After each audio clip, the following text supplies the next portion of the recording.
السلام علیکم، میں ہوں رضوان اشرف۔ ایک طرف جہاں پر ایران کے اوپر حملہ کیا گیا امریکہ اور اسرائیل کی جانب سے، یہ حملہ بڑا ہی خطرناک اور خوفناک، ایران نے جوابی رد عمل دیا، ایران کی جانب سے جوابی حملہ کیا تھا۔ دوسری جانب پاکستان نے افغانستان کے اوپر حملہ کیا اور اندر گھس کر مارا، بہت سے علاقوں کے اوپر قبضہ کر لیا، بہت ساری چوکیوں کے اوپر قبضہ کر لیا، ان کی بہت ساری چوکیوں کے اوپر پاکستانی پرچم لہرا دیا اور افغانستان کا جو پرچم ہے اس کو اتار دیا۔ کہاں کہاں یہ حملہ کیا گیا ہے، کہاں یہ نقصان پہنچایا گیا ہے، اس کے بارے میں بڑی اہم ترین معلومات۔ نمبر 2 DGISPR کی، اس کے بعد پریس بریفنگ، اس کے بارے میں بڑی اہم ترین معلومات۔ تیسرا، اس کے اندر جو انٹرنیشنل فیکٹر ہے، انٹرنیشنل اس کے اندر جو اسپیکٹ ہے، انٹرنیشنل جو اس کے اندر پہلو ہے، اس کے بارے میں آپ کو آگاہ کروں گا کہ کس طریقے سے پاکستان کو اس میں یا تو ٹریپ کیا جا رہا ہے اور یہ پاکستان کے لیے یہ جنگ بڑی خطرناک ثابت ہو سکتی ہے۔ اس میں تو کوئی شک نہیں کہ ہم پاکستان کے ساتھ ہیں، پاکستان کے سپورٹ میں، حمایت میں۔ پاکستان کے اوپر مشکل وقت آئے گا تو ہم بلا شبہ پاکستان کی حمایت کریں گے، پاکستان کی فوج کی حمایت کریں گے، لیکن اس کے ساتھ ساتھ ہمیں یہ بھی دیکھنا ہے کہ کہیں ہمیں ٹریپ تو نہیں کیا جا رہا، کہیں ہمیں پھنسایا تو نہیں جا رہا۔ یہ بھی بڑا اہم ترین سوال ہے، تو اس کے بارے میں بھی کچھ انفارمیشن میرے پاس موجود ہے، وہ آپ کے ساتھ میں شیئر کرتا ہوں۔ پہلے میں اس جنگ کے متعلق، ہونے والے حملے کے متعلق آپ کو آگاہ کرتا ہوں۔ پاکستان نے، یہ اصل میں معاملہ شروع ہوتا ہے جمعرات اور جمعے کی درمیانی شب پہ، جمعے کو یہ سارا معاملہ چلتا ہے، جمعے کی دوپہر کو پھر DGISPR کی جانب سے بریفنگ دی جاتی ہے۔ اب پاکستان نے جو حملہ کیا، پاکستان نے 4-5 افغانستان کے شہروں کے اوپر حملہ کیا، جس میں قندھار ہے، ان کا جو دارالحکومت ہے کابل، وہاں پر حملہ کیا گیا۔ قندھار کے اندر، خوست کے اندر، پکتیا کے اندر، پکتیکا کے اندر، ننگرہار کے اندر، یہ ان کی میجر شہر ہیں، میجر سٹیز ہیں، ان کے اوپر حملہ کیا گیا۔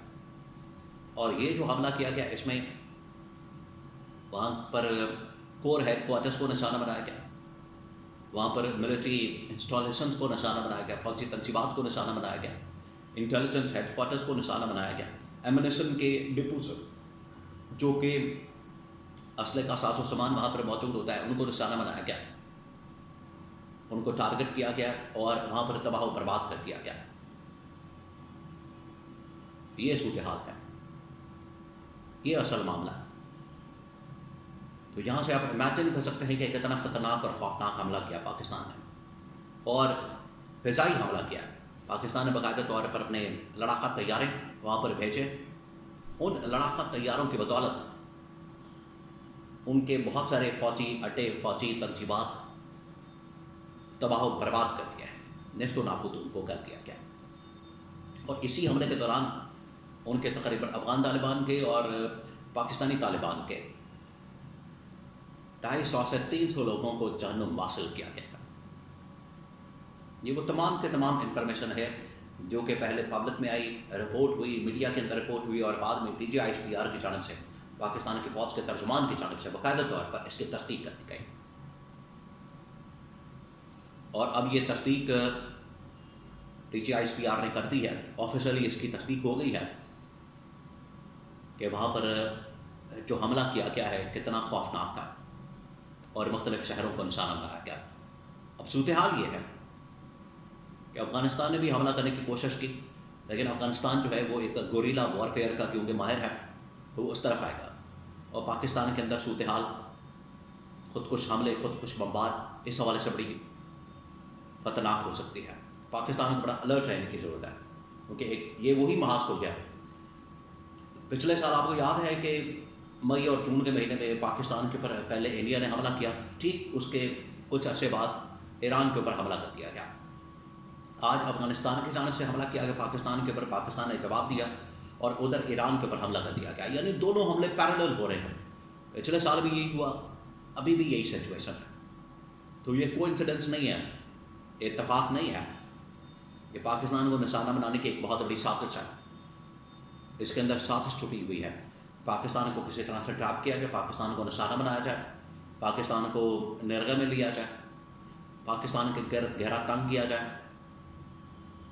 اور پاکستان کو ٹارگٹ کیا جائے، یہ اصل مقصد ہے، اور پاکستان کو مسلسل ٹارگٹ کیا جا رہا ہے۔ افغانستان کو تو منہ توڑ جواب مل گیا۔ اب افغانستان نے مختلف طاقتوں کے ذریعے پاکستان کے اوپر زور ڈال رہا ہے، دباؤ ڈال رہا ہے کہ ہمارے ساتھ بات چیت کریں، مذاکرات کریں، ٹیبل ٹاک کریں۔ اب جو امریکی صدر کی جانب سے اسٹیٹمنٹ آیا وہ بڑا حیران کن ہے۔ اس کے اندر جو بات کی گئی ہے امریکی صدر کی جانب سے، اس کے اندر ایسا لگتا ہے کہ ایک ٹریپ موجود ہے۔ امریکی صدر نے فیلڈ مارشل کی جنرل قاسم کی بڑی تعریف کی، وہ تو ہم بھی اپنی پاکستان کی فوج کے ساتھ کھڑے ہیں۔ شہباز شریف کی بڑی تعریف کی اور کہا کہ یہ بالکل وہی ہے جو ہم چاہتے تھے، اور افغانستان کو یہی سبق سکھانے کی ضرورت ہے، اور میں اس میں بالکل مداخلت نہیں کروں گا، پاکستان جو کر رہا ہے بڑا اچھا کام کر رہا ہے۔ تو پاکستان اس سے پہلے روس کے خلاف بھی لڑ چکا ہے، جنرل ضیاء الحق کے دور میں، مشرف کے دور کے اندر بھی لڑ چکا ہے امریکہ کے ساتھ مل کر، اور آج ان کے خلاف بھی لڑا۔ اس وقت خیر مشرف کے دور کے اندر بھی ان کے خلاف لڑائی لڑی گئی، لیکن اس بات تو ڈائریکٹ آمنے سامنے پاکستان افغانستان آ گئے۔ تو یہ بڑی کریٹیکل سچویشن ہے، یہ بڑی اہم صورتحال ہے، اور کہیں ہم ٹریپ تو نہیں ہو رہے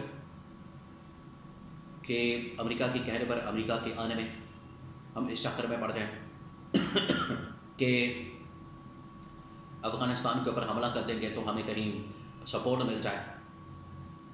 تو یہ ماضی کے اندر بھی یہ جنگیں جو شروع ہوئیں 80 سے لے کے، پھر اس کے بعد پورا 90s، پھر 2000، پھر پورا یہ دہائی، یعنی 80 کی دہائی سے لے کر آج تقریباً کوئی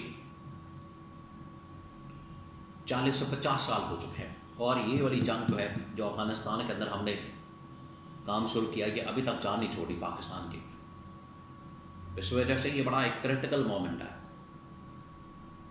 اپنی جگہ موجود ہے کہ پاکستان پوری قوم، پوری ریاست، پوری فوج، پوری پاکستانی قوم اپنی فوج کے پیچھے کھڑی ہے، ریاست کے پیچھے کھڑی ہے، پاکستان کے لیے بالکل ان کے ساتھ کھڑی ہے۔ لیکن ہمیں یہ بھی دیکھنے کی ضرورت ہے کہ اس کا آنے والے وقتوں میں کیا امپیکٹ ہو سکتا ہے، کیا اثرات ہو سکتے ہیں۔